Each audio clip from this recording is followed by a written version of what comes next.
Hi, welcome to another video.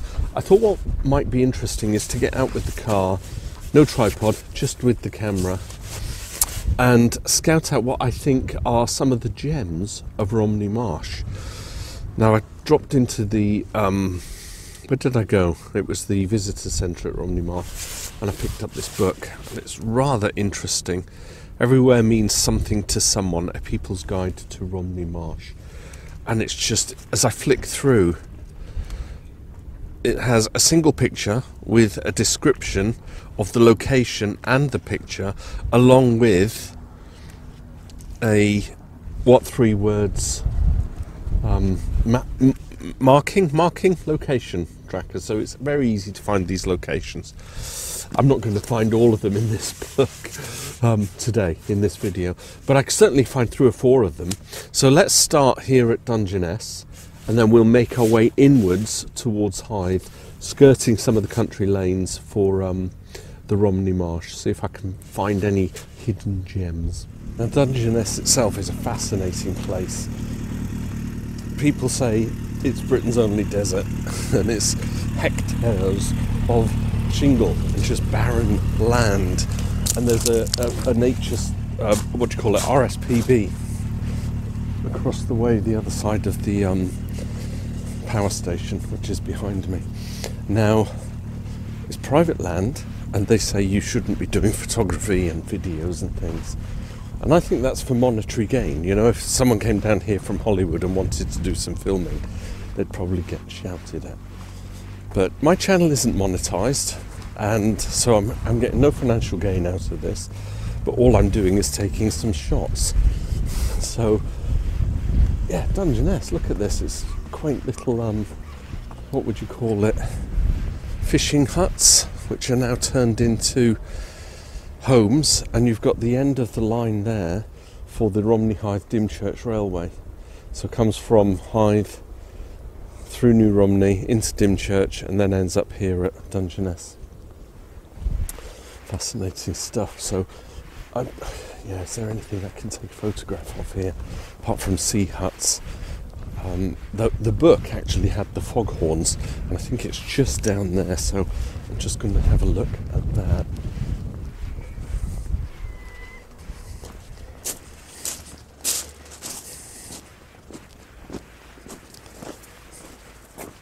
Look at that. We're almost at the sea here. However, unlike Dover and Folkestone, there's really not a lot to see. What is it in that Billy Connolly's World Tour of Scotland? Mamba. Miles and miles of bugger all. But there's some lovely rays of sunshine coming through there. But look, oh yeah, you can see the Hastings coast over there. Rather strange, but the foghorns, isn't that amazing? It's like man-made structure. It looks like something from the Cold War. These structures. So I think that's worth a shot, don't you? With the sky in the background. Let me put this tripod down, and then I can take a picture. If I can just get it without the fence in the foreground, it looks kind of nice. Do I come this further right? Come further left? It's all about aspects. If I want to lose the little sea cottages and just have the foghorn, it's a rather bizarre picture, but it's man-made structures, and I like man-made structures. Got the lighthouse there. Take a picture of that in a minute. Okay, so I need a good depth of field. I need this foghorn in focus and the lighthouse, so I'm going to take it to f16. Where am I? Aperture priority, f16, ISO 100, it wants 125th of a second, which is just about right. I need to make myself taller. 5'10" isn't cutting it. I wonder if I have to bracket it. No, it worked.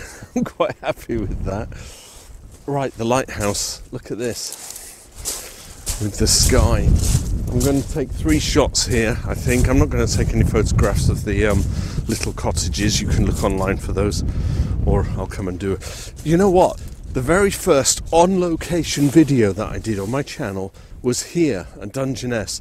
The very first video was the introduction. Hi, I'm Tudor Smith and I'm going to do some pictures. Because back in the day, you didn't know how to talk to camera. You didn't know how to have a conversation with you watching this video. So it was all very much trying to talk to yourself. However, took the shot and I didn't want to, and it came out great, because sometimes that's how it works. Did I want to set it up? Did I want to adjust the lighting? Did I just want to point and click? I took two. I like that. I like the blues in the sky. Now what can we do with this? Yeah, so what I was saying, that very first video on location was here at Dungeness, and I took a shot of the famous boat, which several years later some clown came along, set fire to it, almost like the sycamore tree thing. There are these iconic objects, trees, man-made structures, whatever they are, that form part of the fabric of our, I want to say existence, but that sounds a bit extreme, doesn't it? But do you know what I mean? It's like, oh, let's go back to Dungeness, we can take a shot of that boat. Well, no, you can't, because someone burnt it down. What goes through the minds of some people? Right, I've got this lovely sky. It's very dramatic. I'm going to come back out at 18 and take two shots. Try and incorporate, there's a fishing trawler out there.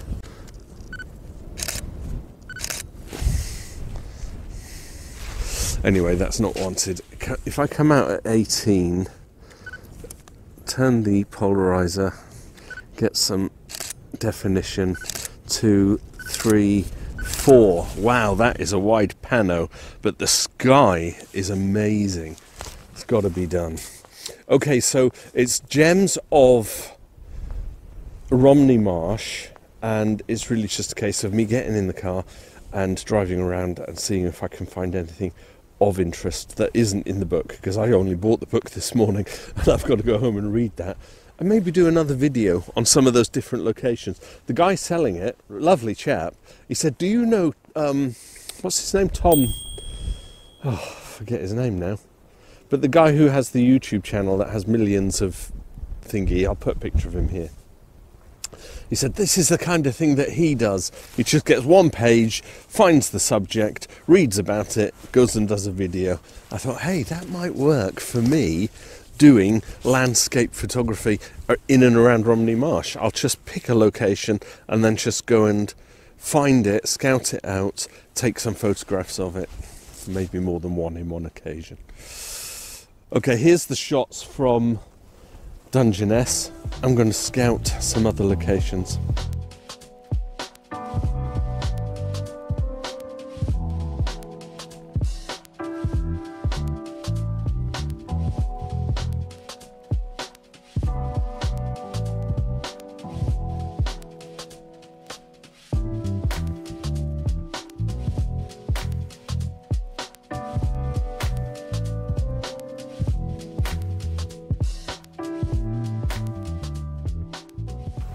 One of the iconic parts of the Romney Marsh is the Romney Hythe Dymchurch Railway. It's a small scale steam railway, and you can get on at Hythe and it travels all the way to Dungeness.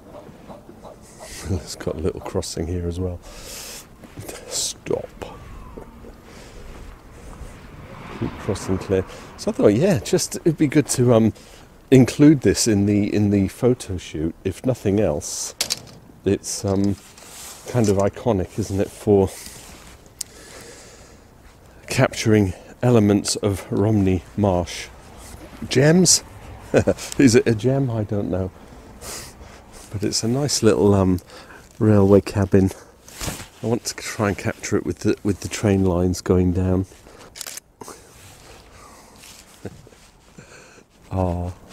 We try it from this angle, going down the line. Flash in the pan, waiting for the train. Shall I put the music on?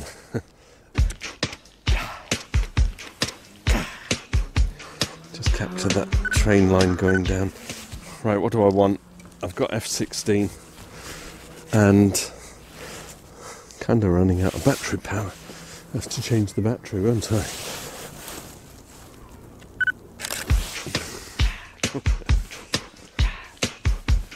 Watch out, there's a train coming, Jude. Whoops. What's that there on the railway line?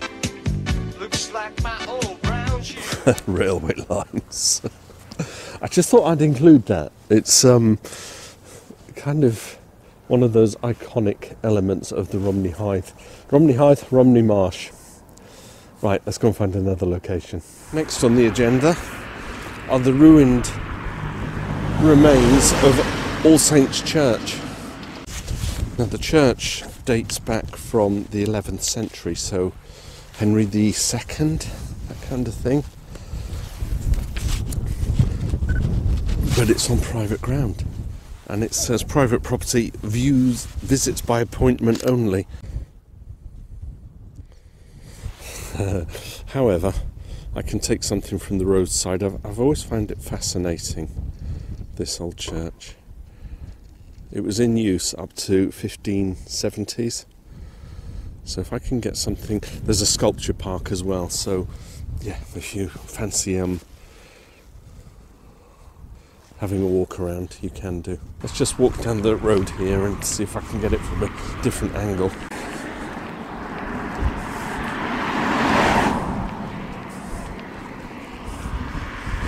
Better. Got some geese. Oh, are they real geese or are they sculptures? No, they are real geese. And here comes the sun. Right, I'm going to prop the GoPro on the fence. It's probably going to drop, and I will be very embarrassed. I'm not even got a chance. I'll drop it, and then I'll be buggered. Let's just see if I can size it up and do it with one hand. I'll take a shot. And here it is, the ruins of All Saints Church. Fascinating. Bathed in the sunshine. I want to get another shot. I want to. Yeah. Just got to do it, haven't you, while you're here. Get it with a leading line. Come with me. Look at the leading line of the footpath. And the bits of water. Perhaps not the best interesting thing to see on the Romney Marsh, but it exists and it's historical and it's part of our heritage, so let's capture it one more time. Not bad at all. Right, onwards. Now you really do need to have a car to get around Romney Marsh. You could do a whole day walking, but you get to see things like this. Isn't that beautiful? Church, there's a kind of a beck or a weir thing going on. I think they've got a lot of these ditches all around, but there's something significant about St Mary's the Virgin Church here in the marsh. I'm trying to get a place where the thing isn't tracking me, and I thought I could get a nice composition of the church. Trouble is I've got a telegraph pole here, but it is what it is, right? As a scene, the sun's behind me, which is great, and I can just get a nice shot with the brook, maybe at 18mm here. There's something in the church I want you to see, so let's just get it. Lovely blue sky, bit of a brook, trying to capture the essence of Romney Marsh. I like the sun shining on the... What do I like? The sun shining on the clock. That's better. I'm going to go in at ISO 100. I'm going to push the f-stop to f16, hopefully get a little bit more of the foreground in. Yeah, that's nice. Good. Let's go in the church. Show you something. St Mary. Oh, 11:30. One ding. A Commonwealth war grave. Now, where I was down in Denton, I assumed that the whole cemetery was a war grave for the fallen. What it means is that there's at least one grave here that is dedicated to a fallen soldier. But this is what I wanted to show you. This little grave here with the most peculiar gravestone I think I've ever seen. Resting E. Nesbitt poet and author, died 4th of May 1924, aged 65. Do you know who E. Nesbit is? E.A. Nesbit wrote The Railway Children, a film from when I was a kid, with Sally Thompson and Gary Warren and Bernard Cribbins and Jenny Agutter. Pump goes the heart. Jenny Agutter. And there's a very moving moment in the film where the father arrives on the train and there's all the mist, and then he's standing there and she goes, "My daddy," and runs to him. It tugs at the heartstrings every time. Here's a clip.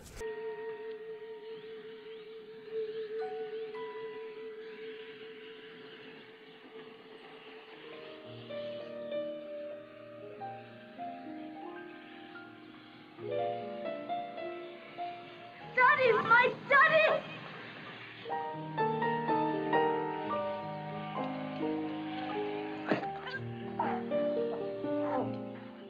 Now, anecdote time. While I size up this picture, I'm just going to take a picture of her grave, which is, you know, rather peculiar, taking pictures of graves. But I met Jenny Agutter. I was at a gala evening dinner for Bernard Cribbins. Now, I got the connection because I'm a member of the Catweasel fan club, and the organiser had said, "We've got a ticket, do you fancy? It's going to cost you X amount of pounds," can't remember how much it was, but you get to sit with Geoffrey Bayldon, who was Catweasel. I'm like, of course I want to do that. Here's a picture of me and Geoffrey. And they were giving an announcement saying this, that and the other, and congratulations to all these different people. And Geoffrey was sat next to me and he's going, "Don't they know who I am? I was Catweasel." He wasn't recognised. Anyway, on that table was Jenny Agutter and also Bernard Cribbins' wife, Diddy something or other, forgotten her name. I got a picture of her, but I captured this picture of Jenny Agutter, and it's all very surreptitious and sneaky, you know, almost paparazzi-like. She's looking right at me, doing her hair. Whoa. I got this picture. It might be a bit blurry, but it was a great moment.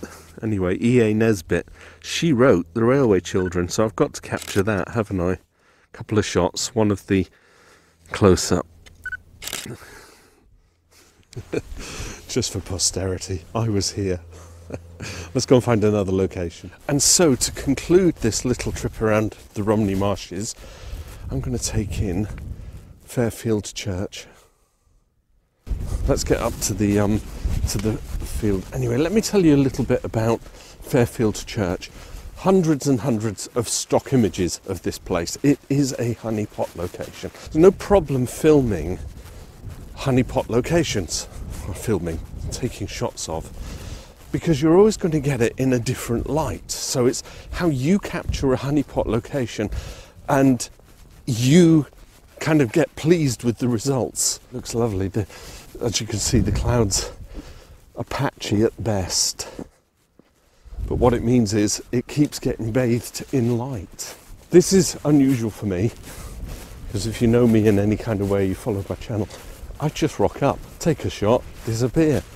But what I might do is have a little scout around, spend some time looking for the best location to take the photograph. There's lots of little weirs or dikes. Are they dikes? And the place is surrounded, so I think you have to follow the footpath, don't you? Now, Thomas Becket Church, built in the 1100s during the reign of Edward Henry II. He, of course, was the one that said, will someone not rid me of this turbulent nuisance, in reference, I'm paraphrasing again, but in reference to Thomas Becket, because of the feud that he and Thomas Becket had. So the knights came over from France, stayed over in Saltwood Castle, and then rode up to Canterbury Cathedral and killed Thomas Becket.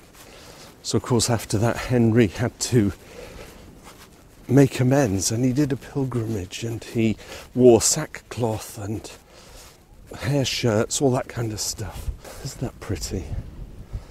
I want to get down there. Legend has it that an archbishop was down here doing a pilgrimage. I'll try to centralise you. And he got stranded in like the dikes and the marshes, and he was about to drown. And a farmer came along. Oh, he prayed. He prayed to St. Thomas. You know, Thomas Becket had been sanctified. And, or was it St. Thomas from the Disciples? Who knows? Because I'm no historian. But a farmer came along and helped him out. And so, in an effort to give thanks, he had the church built. Now, it was, as I said, built in the 1100s. And let's go through here and I'll tell you some more, because there's some people coming. We don't talk when there are people here, do we?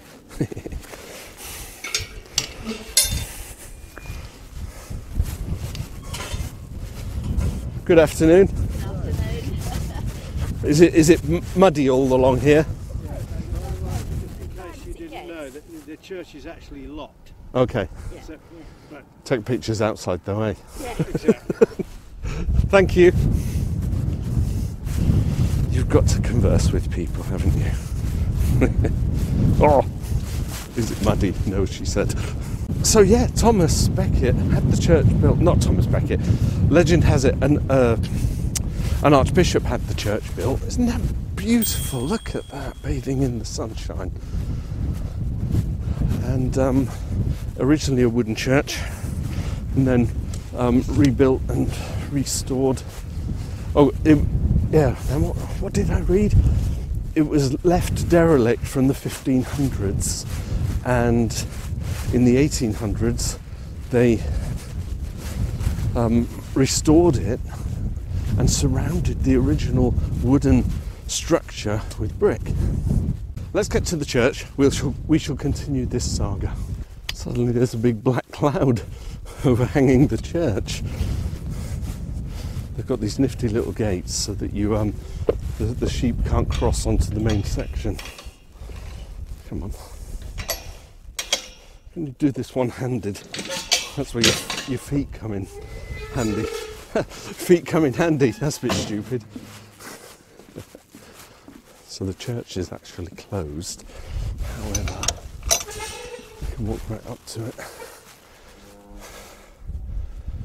How can you take a shot that nobody else has taken before?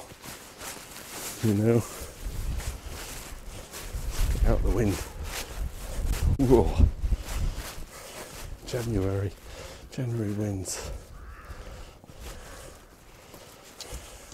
Will my GoPro pick anything up inside? It's very ancient looking, isn't it?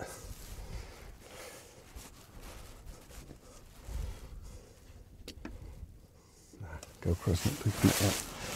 Not a lot inside. I think like all of these buildings, they are generally open, but you have to request permission. That's tragic. You really have to take each day as it comes, don't you? I get a shot inside here. Will it pick anything up for you?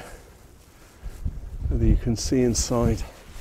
So we've got, how can I best compose? You know, the best shot is going to be when that sun reveals itself and shines on the church and illuminates it. There's a lot of grey cloud, but it's patchy, and we've got the water, so we can make use of the water. There's one coming in there, very nice. So do I cross the little bridges, walk back that way, and then I think I will, because I want to get a shot of it from that little meadow area there, but I need to go round. Oh, what a trek. So I've walked around the church. I've actually spied where I think the best location will be to capture it. Because I have 18 to 140, I can make use of the zoom. So wherever I stand, I will get a shot. Let me cross this little bridge here. It's 2 little bridges. And a lot of sheep. That one was easier. So another aspect with the water, as soon as that cloud clears, that might be a nice shot. Yay, we got a bit of sunshine. And as you can see, it looks quite splendorous. If I can incorporate the water and I can do the, what would you call it, the polarizer? What would you call it? I should know. Look at that, that looks lovely. Brings out the blues and the fluffy clouds. A little bit of reflection. Should we do a portrait? That looks nice. Right, let's get a portrait shot in with the water. I like that. More sun. Come on, sun, sun, sun, sun, sun. Here it comes. This is going to be good. I've got another big black cloud coming. So while there's a gap in the cloud there, and suddenly it's washing over. Can you see? It's washing over. It looks lovely. Let's put it that way so that you can see what I'm doing. I'm taking a picture of it. I'm going to go landscape and try and get in as much water as I can, keeping the church in the right hand third, but kind of central. Nice. It's not an award-winning photograph. I might be able to do some HDR and some, you know, pimping of the image. But I'm going to walk around there and see if I can get it face on while that big cloud is passing, because by the time I get around there, that big cloud will have gone and I'll get the sunshine again coming across with the waterways. Should be good. Isn't it funny what you see? I'm not over there yet, but I've just looked across that vista with those clouds and I'm thinking, that's got to be worth a cloud shot, hasn't it? Capture the moody clouds. So I'm going to get on this little bridge here. Another one with the gates. I'm sure the sheep could cross there. I'm sure I could cross there. Whoops. Gives me a bit of height. Wonderful. Right, let's just take a shot, shall we? Let's prop that there. What have I got? Just a landscape shot of clouds. You're getting the GoPro view, hopefully. Yeah, GoPro's picking it up. See my shadow? Wavy wave. That's good. Not get my shadow in the shot. Would that be good? It might be good, just to do that, you see. Anyway, that's not what I wanted. I wanted the clouds. I find them a bit fascinating with the blue skies. Let's just take a shot. Couple of shot pano, 3 shots, gets me a nice wide vista. Blues, greens and greys. How lovely. I love photography. Right, follow this funny little path over here. Mind the sheep poo. I had to wait for this. This is an alternative ending because look, cloud's finally gone. I did another ending which you're not going to see, but I've got water and I've got sunshine and I've got the church. Isn't that wonderful? Can I get a shot of this with the water? It looks lovely. I want to incorporate maybe the church on the left hand third and the water as a leading line, but including the bank and the moody clouds. I'm coming in at 50 mil. Don't need to zoom in for this. Oh, perfect. I will zoom in just to get a zoomy in shot. Lovely. Fairfield Church, part of my Gems of Romney Marsh photography adventure. Thanks for tagging along. Definitely, you know, if you're in your car, got your camera, just stop and see things. I'm hoping that I would have seen some lone trees. I love lone trees, but I didn't see any lone trees. So yeah, that's it. Thanks for watching and bearing with, and drop me a comment if you know of any other locations in this locale that I can come and take photographs of, and I'll see you in another video. Bye for now.